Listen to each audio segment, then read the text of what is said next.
Okay, continuing where I left off on the project here.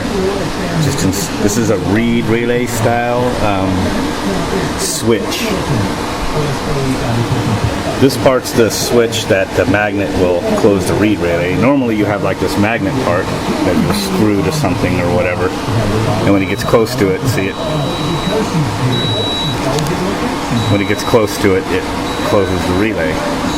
Well, I don't think I'm going to need to install this part because I already got magnets on the back of the one plate to that normally holds the plate up or assists in holding it up.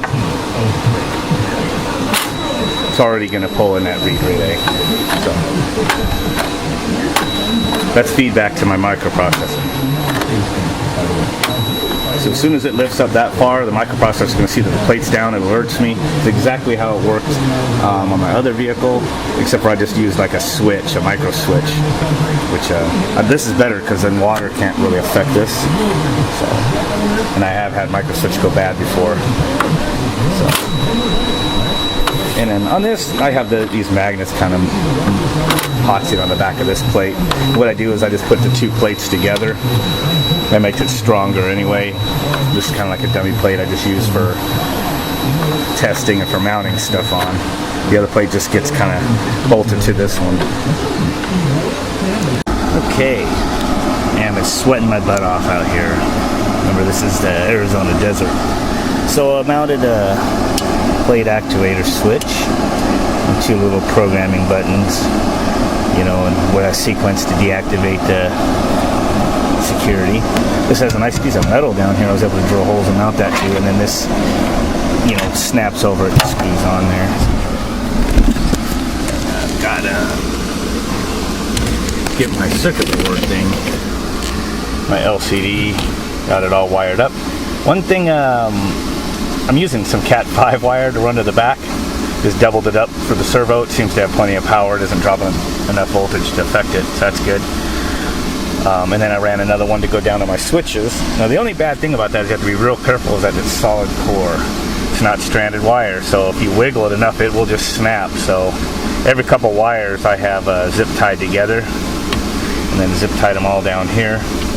So, and then I've got to get this sucker put together and shoved down in there. So I'm going to do that now real quick and button this up, and then we'll test it again. So far it's tested okay with it just plugged in like that. Okay, I've got it mounted in here. This is how it works normally, and this flashes. So at night you'll see the blink and somebody will go, oh, peeking through here.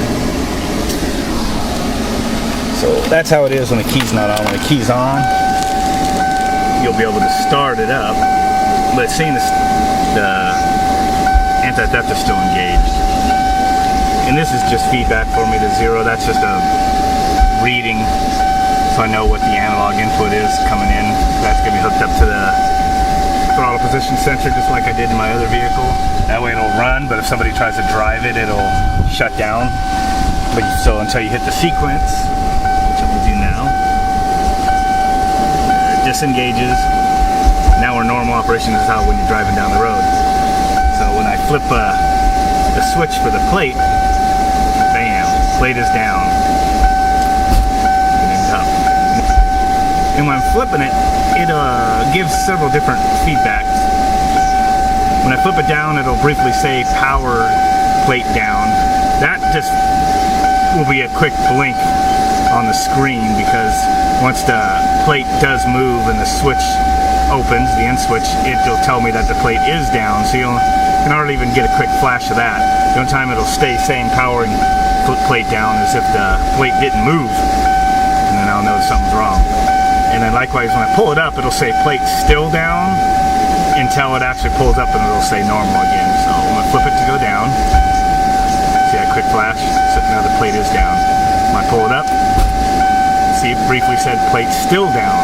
Now if the plate doesn't come up, it's going to stay with that display. Plate still down, exclamation mark. That way I'll know I'm driving around that the plate isn't all the way up. So down, up. Now I'll go put this on the tripod and show you how it works.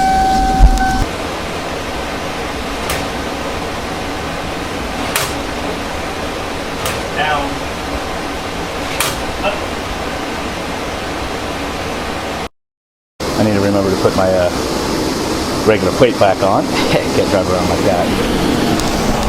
So basically all set.